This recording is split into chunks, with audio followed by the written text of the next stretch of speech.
Hi guys, welcome to Metal and Rock Zone. We're definitely more in the rock zone today, even in the kind of blues rock zones. I want to talk to you about the concert that I saw yesterday with the Rolling Stones in Stockholm in Sweden. I traveled specifically, or me and my girlfriend traveled specifically for this concert, and I want to kind of tell you the experience.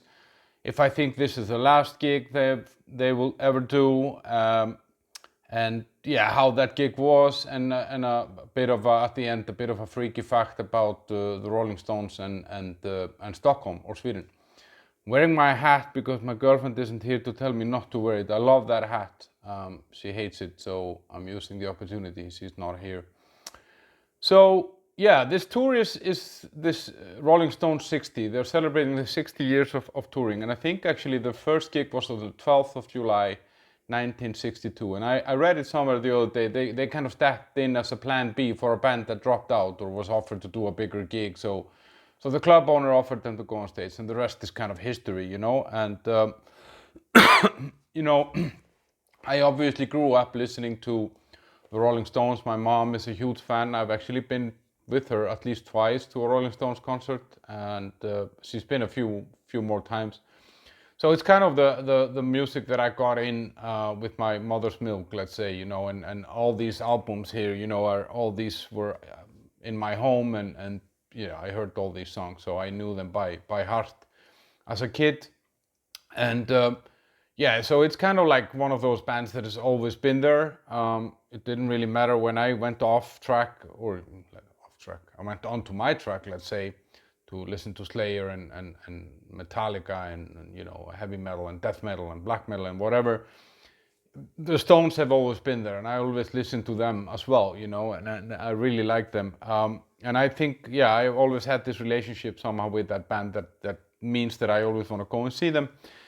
And I've seen them a few times, and to be very honest, I thought, like in 2006, when I saw them, I thought that would be their last tour, and that would be the last time that I would see them. But I've seen them quite a few times since then, and I am wondering now, and I will talk about that at the end, if this is the last time that they actually go on tour or not. I mean, they lost Charlie, which obviously is a big thing, because I mean, they lost members of this band before, but the last one to kind of leave was Bill Wyman, who kind of left by himself, and since then it's been Ronnie, Mick, Keith, and Charlie, and now Charlie died, and they started the concert with an intro video. I guess a lot of you guys have seen that somewhere, where they kind of have pictures of him and drum sounds and stuff like that, and that was really cool. And actually Mick Jagger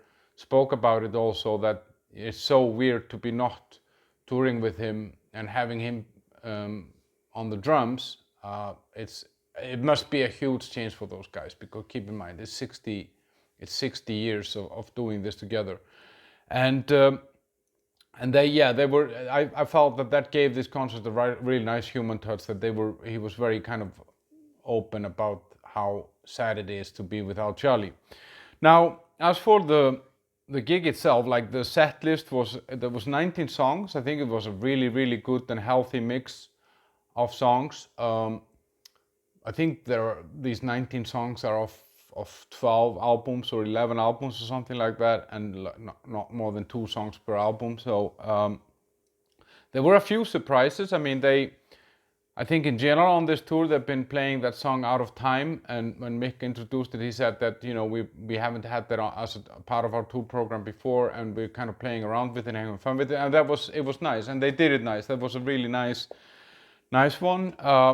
Then they did a song called Out of Control, that is from Bridges to Babylon, which is an album from, I think, 97 or something.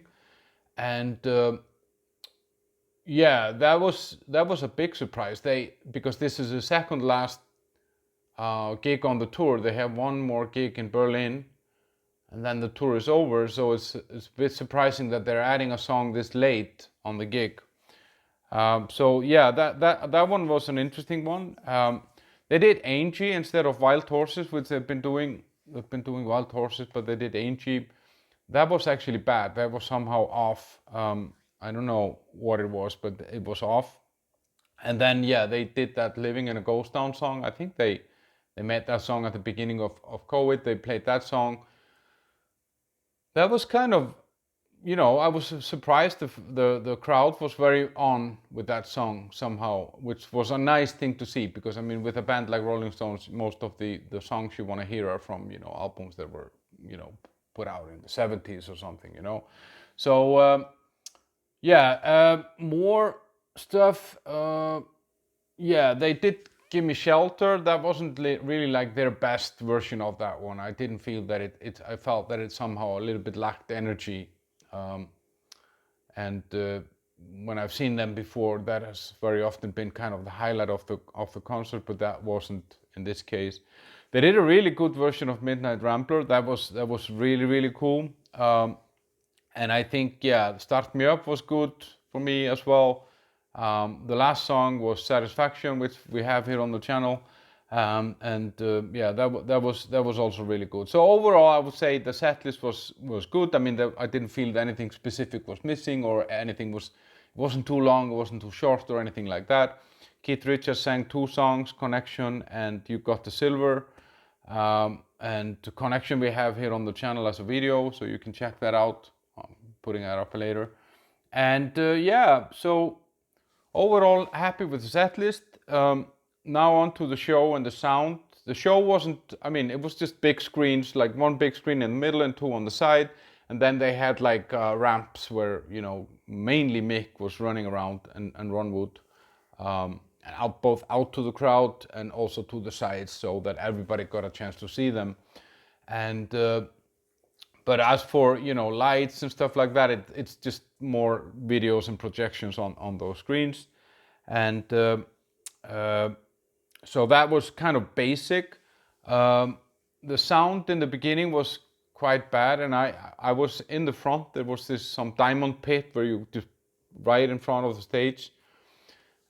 And I don't think that the sound is ever really good there, but so you're getting more the visual experience than you're getting, or being close to the band than you're getting the audio experience. So I don't know how it was for people who were further in the back or in the stands. I mean, there's 65,000 people that were there. It's a nice stadium, actually. So my feeling for the sound, that it wasn't really great. I heard some echoing and stuff like that, and there were songs where I felt it was off somehow. Now, as for the band and the band performance, I'm going to focus on Keith, Mick, and Ron Wood. I mean, the other guys in the band, the drummer and the bass player and the backing vocals and the pianist and all these are amazing musicians. And I have to say, though, that I think the rhythm section in Rolling Stones has probably never been better from a quality point of view. But it's of course it's new people or people that joined later, but they are great. Steve Jordan and Darryl Jones. They are really, really good drum and bass. Well, okay, so what is interesting about the Rolling Stones is that each character is so different somehow. So you have this feeling with Mick Jagger that he doesn't want to get older, and he doesn't want the world to see him as old. And he really wants us to see it. So he's running around and doing all these things. And of course he knows that we're applauding it. He knows that we're saying, oh, that's just amazing. He's 70. He just turned 79 last week, actually. And people are like, it's amazing, and you think about your granddad or your dad or whatever, and then you say, that Mick Jagger is the same age, And what I liked actually is that in the second song or third song, I think it was in the Tumbling Dice or something, the sound went off completely, and there was feedback on the microphones and stuff. He was furious. I mean, he was still doing his performance, but you could see it that he was furious at the sound people or the stage people, and that was for me a quality sign. This guy cares. He really wants this to be good, and everything that I read about this band, I always felt that comes from him. I mean, I'm not saying that the other guys don't care, but I think he is very much a driving force behind making sure that things are done good and that they deliver a good show and so on. Keith is different. He's more like, you have a feeling that he doesn't give a fuck. And I read with him once an interview where he was asked, how is it to go on stage and play those songs over and over and over again. I mean, they've been doing this for 60 years, guys. So, and he said, well, I try every time to do the song slightly differently, or to discover a new way of doing it, or to play it in a different way, or whatever. And you can see that with him. He's playing around with it a little bit, and he's having fun in that way. But it sometimes can rub off as that he doesn't really give a fuck, which I think is probably right. But he also could probably do this sleeping. So, but it was cool. There were 2 or 3 times during the show that he kind of went behind the amp to smoke, and then he just played a little bit on the guitar in part of the song, and then he smoked. And then once I looked there, and he was kind of just sitting behind the amp and smoking and playing the guitar, and it's kind of like an overgrown kid in some way. With Ron Wood, he's having a lot of fun, but so when you see him play, like sometimes get the feeling that he doesn't know where is the song going, what am I supposed to play next, But it's the mix of those 3 guys which just makes it the magic, and yeah. And I think that they still go out and try to have fun with it, like I have a feeling that they really, really try their best to enjoy this and to give that to the audience. I mean, of course, a lot of this is a rehearsed or planned thing, or some routine that people have created throughout time, but I think, they managed to give a good atmosphere to the crowd.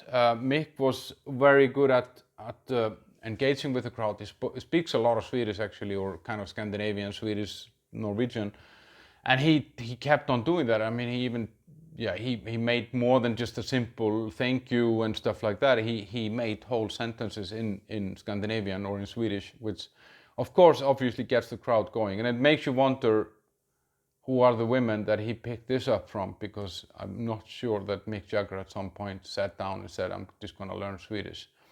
So there are some beautiful women responsible for this part, I'm pretty sure. So yeah, I think overall the band and the sound quality was kind of on and off. There were some really good songs, and there were some songs that were really off. But as I said, I was in the front. Last time I saw them 5 years ago, I was to the side, and I got the same feeling. So I think it's maybe more about me than it's about them. But it's not a band that will be renowned for being tight or something. It's more the groove, it's the feeling, it's the atmosphere. Merchandising. Bought this amazing t-shirt here. Always wanted this kind of retro. It's just a tongue, no text, nothing. And makes me look like a sailor because of the black color here, and on the, so probably people would ask me to boat them somewhere. Pros, it's the Stones. There is no other band like the Stones.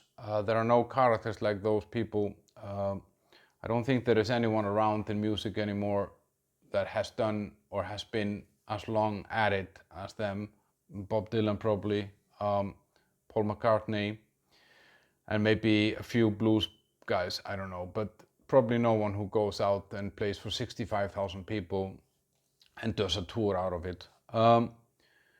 They did some really good versions of some of the songs, and they delivered a good kind of performance and good atmosphere to the crowd. The cons, I would say, is that, the sound quality. I felt also that where I was, the fans were a little bit entitled. There were people around me that obviously were more busy or more happy about being there because these were expensive tickets than enjoying the show. A lot of them, I'm not sure, even knew the band. I think that this was some sort of a status symbol. There was even a fight, fist fight, between fans, and it's ridiculous in a Rolling Stones concert where you're supposed to be just having fun. And I felt that they slowed down the songs a little bit. Painted Black and Honky Tonk Woman, and a bit too much for my taste, but I'm not an expert on this, I didn't have a beat, what's it called, the metronome or anything there, but it just feels like that, and I would buy into it if they do. A lot of bands do, but and then they were really, really off on Angie somehow, which was a pity because it's a great song. So the freaky fact about Stockholm and the Stones is that they have played, and Mick said this in Swedish actually, they have played and I understood it. That's amazing as well. They played 32 times in Stockholm in 60 years. That means that more than every 2 years they've played live in Stockholm. That's just crazy. 60 years, every 2 years, they've been having a concert in Stockholm. Or Sweden, he actually said Sweden. So it's probably Sweden. It might be that they played in Gothenburg or Malmö or something like that as well.